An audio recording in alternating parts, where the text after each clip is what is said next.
With the August Clan War Leagues coming up, let's give you the top 5 best TH12 attack strategies that you can use, and let's explain how to get 3 stars every time with them. What's up, my friends? My name's Corrupt. In the number 5 spot, we have the Electrone Lalo. This is a fantastic attack in case you are still not really comfortable with the Blizzard Lalo, or you can't get super wizards. This is pretty much the second best one to use. Now, of course, you always want to look and see if you are able to lure out the enemy CC and you're able to kill off the enemy Archer Queen with the Electro Dragon underneath a rage spell. You want to get at least a little bit of value from the balloons, from the cloned balloons, as you want to create one part of the funnel. You are going to expand on this with your hero dive for something like, in this case here, a town hall. It doesn't have to be the town hall, but it can be something fairly similar. It can be, you can go in for the eagle. The idea, though, is you do want to create a funnel for your heroes.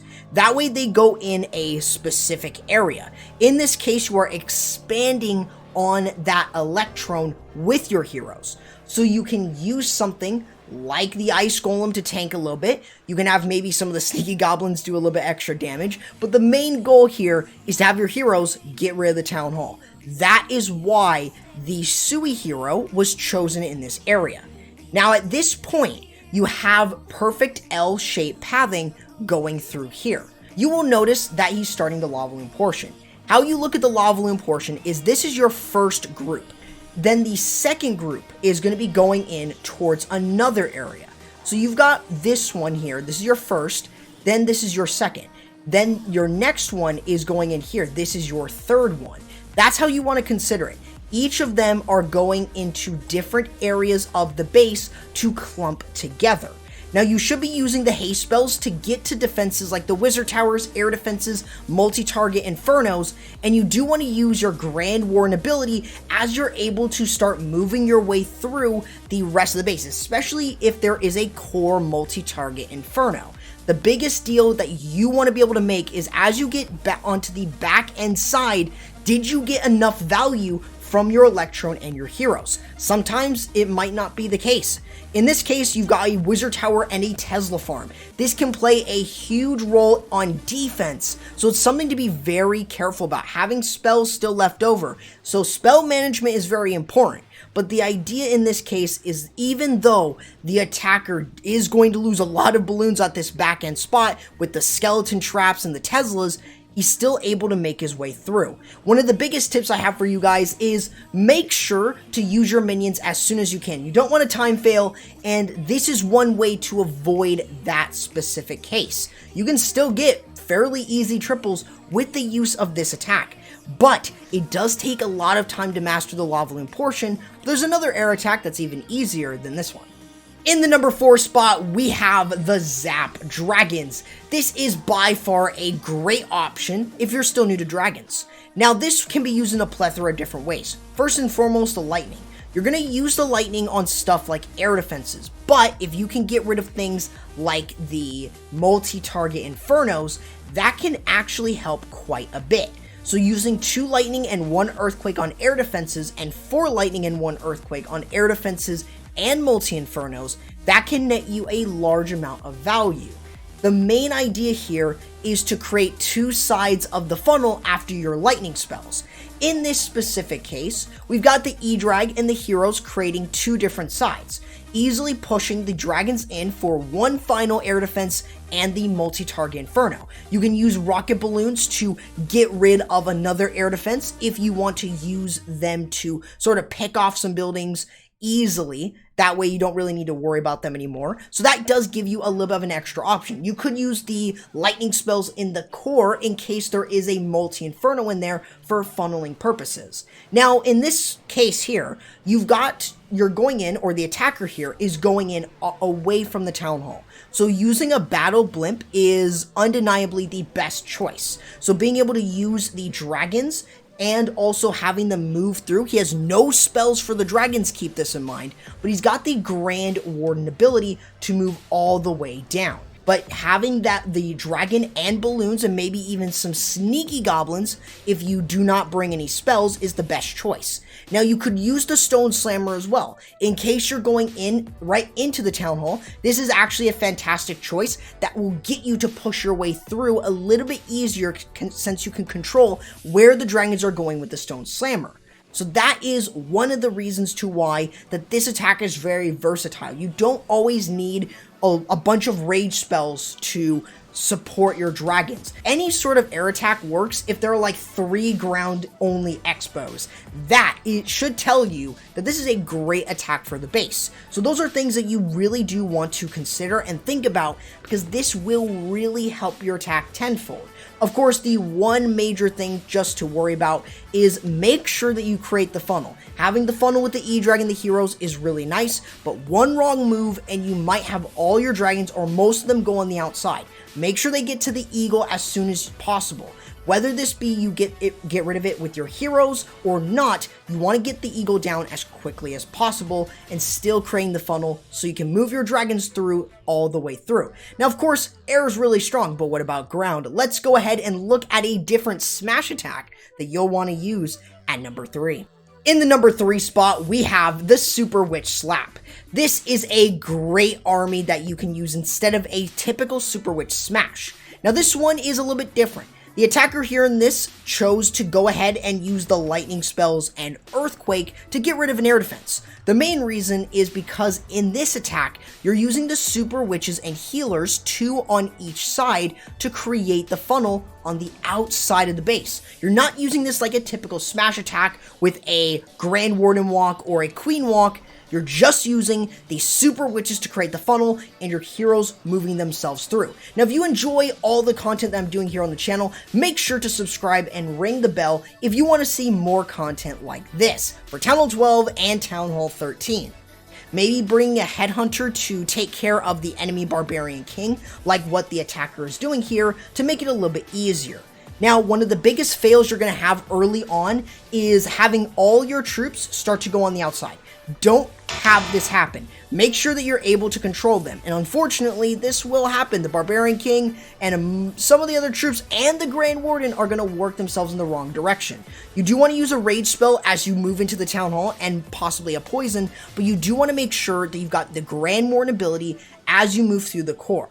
Now, he did use a heal spell in this case, and this is another fail. Don't use the heal spells with your bowlers and your super witches if any go in there. Make sure that you use a heal spell on your hog riders. You are going to be using the siege barrack, and that way you're able to have a couple wizards from that along with the P.E.K.K.A.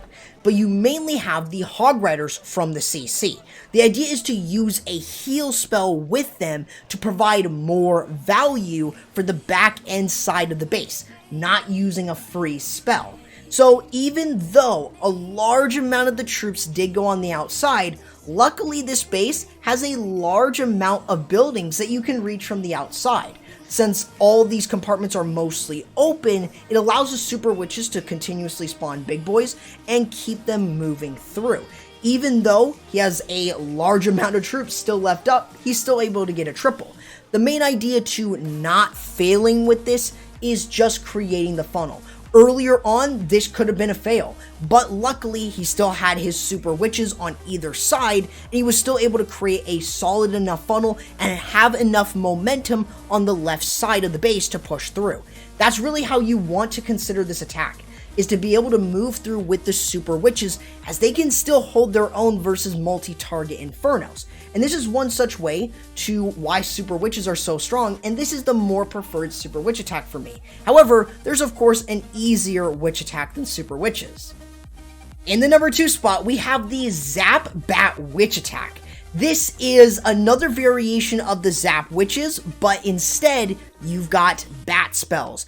But the idea is really simple. You're going to be starting off this as a regular Zap Mass Witch attack. You're going to be using the golems in 3 different spots. Golem placement is always critical, so you always want to use one at the left, the right, and in the middle, so you've got a good path through. In this specific case, the log launcher is being used where a majority of the defenses are, not where the island is, so you don't want to use them there. but instead where that log launcher is going is to open up splash buildings. You can also use the lightning spells in order to get rid of the multi-target inferno. This is going to help a lot when you start your bat spells, but the idea is to absolutely move through. Use the Grand Warden ability to protect your log launcher as you're able to push through. Then what you're able to do is once you've gotten a good amount of splash, you can start your bat spells. The idea is you're going to use them in a bat wave. You're going to work themselves down in this direction. In this case, since the eagle didn't go down, moving down towards there. Do be very afraid of the air sweepers if they do get stuck in there, because they can all die from it. But as you're still able to move through, the only defense that they will never be able to take down is, of course, the Town Hall. They do absolutely nothing to it. So you can see very little damage, so they will die to that. But if you're able to still move all the way through, that is something that you do want to try and think about. And unfortunately, he had an air warden with this attack. Unfortunately, this could have actually screwed his attack over. You do want to be very careful about traps, because any wrong move, and there could be a bunch of spring traps that absolutely spring the witches or even the ice golem or whatever you have else off. So then it pretty much becomes useless. So you always want to think about those things. It is one of, if not the stronger Zap Witch variations, but if you want a traditional Zap Witch, of course, just using the lightning spells on 2 multi-infernos is more than enough. But if you're not seeing a lot of multis, this attack is a really, really good attack. But now, of course, let's go in and go into the #1 most consistent attack. And in the #1 spot, we have the Queen Charge Hybrid. This is one of the best attacks to use, as you can force it on practically every base. So to start off, you always want to look at the enemy CC. If you are able to lure it out with just a couple troops like 2 giants, then this is a great army to use, because now you can Queen Charge in any location. You could use a battle blimp to get rid of a multi-inferno or the town hall to help your Queen Charge and lure out the enemy CC, but that's very base dependent. Now, one of the biggest things while you're doing a Queen Charge, don't do this. Do not let your Queen ability be forced. If you know you're going into CC troops, use the Rage spell. Use it early rather than later. It's going to help you tenfold. You should try to use a poison and freeze on the enemy headhunters or the super minions. That way you're able to get much more value from your Queen Charge, and you're not having to struggle with them. Make sure they lock onto that queen and keep them in that poison spell for longer. So now you do want to create the funnel for your Archer Queen, whether that is from her or using troops like baby dragons and yetis. You want to control where that queen is going. So in this case, he's using the Queen Charge in order to go in for the Town Hall. This is going to create your first funnel. You're then also going to create the other side of the funnel with the use of the Barbarian King and the Siege Barrack. This is your second funnel. That way you've got an easy lane with your hybrid to go all the way throughout the base. So you always want to start off with your hybrid. You always want to make sure that you use your first heal spell early. That way what you're able to do is survive a couple shots from the eagle and from some other defenses. Normally I would recommend using the Grand Warden ability as you go into the core, but you could use another heal spell if you would like. I prefer to use the Grand Warden ability though, because that way you have the heal spell for the back end where it's going to be needed the most. However, you could use the Grand Warden ability and pair that very nicely with a Rage spell. This allows you to get through a larger area of the base and can make it so much better, because Rage and Heal actually pairs very nicely with the miners. So you do want to try and really consider that. But in this case, he still has miners, he still has hog riders, and he still has his Queen Charge still up. And that is just complete overkill. This is why it's so strong. The main thing is, though, is you do want to get the eagle down as quickly as possible, but overall, this is one of the best attacks to use right now in the game. So let me know what you think about these top 5 strategies. Let me know what yours is in the comments below. Make sure to use code CORRUPT to support me in any Supercell game, and make sure to subscribe and ring the bell, and I'll catch you in the next video. Corrupt signing out.